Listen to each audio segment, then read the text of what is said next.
You know that moment when you're about to go outside and spend time with friends, go out to a business meeting, go interact with people, and then all of a sudden you feel this lump in your chest and you don't want to go.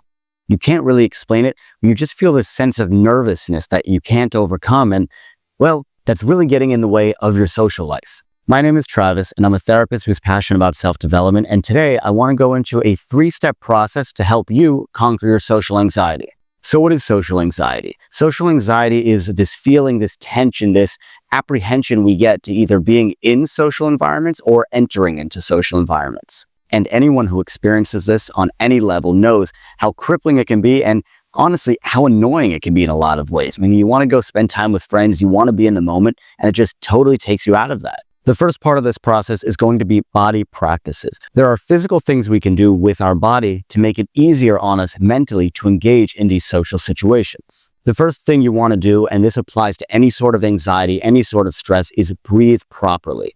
You probably hear people saying all the time, oh, just take a deep breath, just start breathing, it's going to be okay. And the truth is, there is a lot of truth to that. So what we want to do is we want to make sure we're taking full and deep breaths. A lot of times we can use a certain cadence to help us breathe, meaning we breathe, let's say, in on a 4 count, hold it for a 4 count, and then breathe out on a 4 count. And the second piece of this we want to do is make sure that we're actually breathing in completely. I don't know if anyone's ever taught you how to take a real true breath, but you want to breathe in and fill your stomach first and then feel it come up to your chest. Breathing slowly and intentionally and deeply is going to send signals to our parasympathetic nervous system, which is a part of our body that's responsible for the rest and digest function. Simply put, breathing properly is going to send signals to our nervous system to calm ourselves down. It's going to let us know that whatever we're perceiving as a threat, whatever's triggering our anxiety in our mind, isn't actually as threatening as our mind wants us to believe that it is. Now, another body practice that's going to be fundamental, again, this can be applied to anything, but specifically here with social anxiety, is you're going to want to smile as you breathe. This is another one of those body techniques where it sounds almost a little goofy in a way, but literally as you breathe in and smile as you breathe out, it's going to be really beneficial because our body's going to recognize how we're activating the smile muscles, which usually when we're happy, that's when we're calm, we don't feel this tension. It's going to help us relieve tension from our body. So on your exhale, I want you to smile as you're breathing deeply and slowly and intentionally. The second part of overcoming your social anxiety is your mindset. I want you to think about something for a second. How often do you think about the mistakes that other people make? All those little things that you think are embarrassing that you do, how often do you think about the embarrassing mistakes that other people make? Probably not so often. And the truth is, this comes down to a lot of ego, where we think that for some reason, everyone's going to be paying attention to us. We're going to be the center of the universe, and our mistakes are going to matter much more than anyone else's. And even if you answer that question and you said, oh yeah, Travis, I do think about the mistakes that other people make, does it really matter?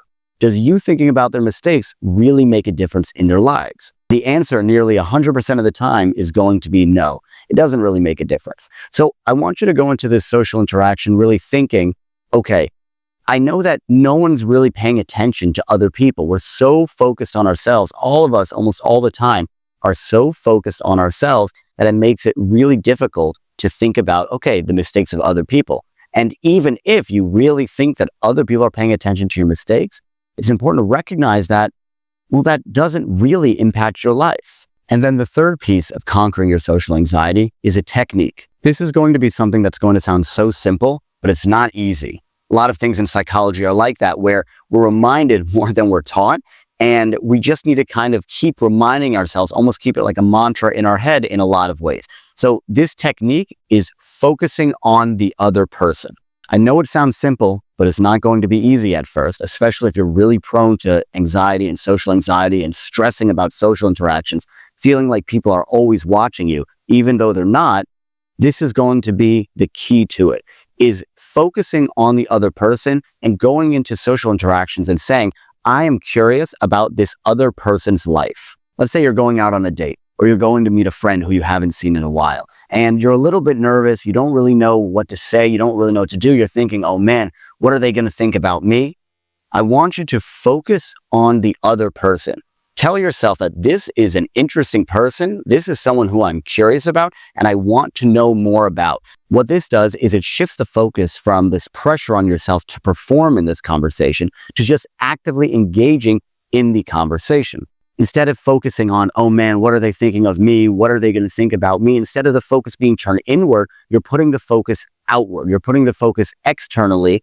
And this is literally shifting your focus, because social anxiety a lot of times is really self-consciousness in action. You're focusing your consciousness, your awareness on things outside of you instead of things inside of you.